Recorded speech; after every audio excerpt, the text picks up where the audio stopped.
Listen. Do you ever get that feeling? That little itch at the base of your skull that says the world doesn't actually look like the news says it does? Well, congratulations. You've just bumped into the architecture. Welcome to Operation Mockingbird. Let's talk about 1950.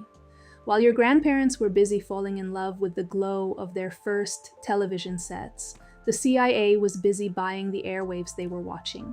It wasn't a coup, it wasn't a hostile takeover, it was a recruitment drive for the soul of the meat puppet. The goal? Total narrative saturation. They realized early on that you don't need to censor the truth if you can just drown it in a sea of manufactured noise. They didn't want to hide the facts, they wanted to own the vibe.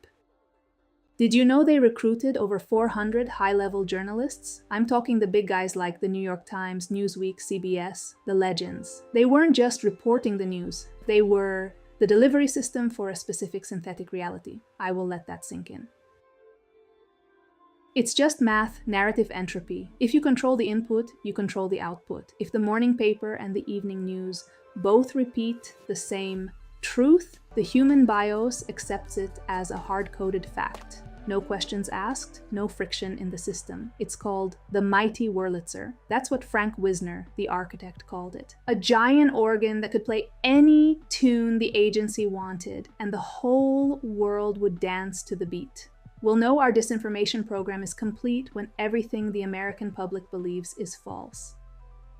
That's a quote from William Casey. He wasn't joking. He was giving you the progress report on your own obsolescence. Now the front group. They created foundations and student unions to funnel money. They funded art, they funded literature. They even propped up Jackson Pollock just to prove American freedom looked like chaos, while they were busy building a cage of perfect order behind the scenes. It's so brilliantly cynical. They used your own desire for truth to feed you the poison. But here's where the math gets ugly. You think they stopped?